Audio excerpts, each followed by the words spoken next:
Welcome to our channel. Today we how to invest in Berkshire Hathaway stock step by step clearly. Before investing in Berkshire Hathaway stock, ensure you have a basic understanding of the company and its business model. Start by researching Berkshire Hathaway and its key executives, including Warren Buffett. Visit the official Berkshire Hathaway website to gather data on the company's performance, financial reports, and recent news. Decide on the platform you will use to purchase the stock, such as a brokerage firm or a trading app. Open a brokerage account if you don't already have one, and ensure it allows for the purchase of stocks directly. Complete the necessary paperwork and verify your identity as required by the brokerage. Fund your brokerage account by transferring money from your bank account. Set a budget for your investment, determining how much you are willing to spend. Analyze Berkshire Hathaway's current stock price and assess its historical performance. Consider reviewing analysts' reports and forecasts about the stock's future potential. Decide whether you want to buy Class A or Class B shares, as they have different voting rights and price points. Navigate to the trading section of your brokerage platform.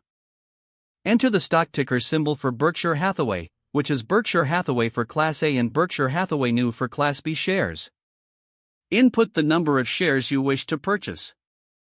Review your order for accuracy, including the price and quantity of shares. Submit your order, and monitor its status in your brokerage account. Once your order is filled, keep track of your investment and regularly review the company's performance.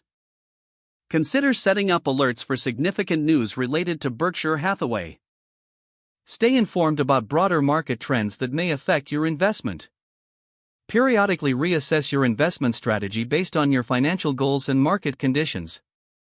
If the page does not load, refresh the browser or try again in a private or incognito window. Make sure you are using the correct email address, then retype it carefully to avoid small typos. If your password is not accepted, use the reset option and create a new strong password you can remember. Check your spam folder for verification or security emails, then complete any requested confirmation steps. Enable two-factor authentication if available to improve account security and reduce unauthorized access risk. After signing in, review your profile details so your contact information and settings are accurate and current. If you see an error message, note it down and try again after restarting your device and internet connection. Log out when you finish, especially on shared devices, to keep your account and payment information secure. Don't forget to like this video and subscribe to our channel for more step-by-step tech guides.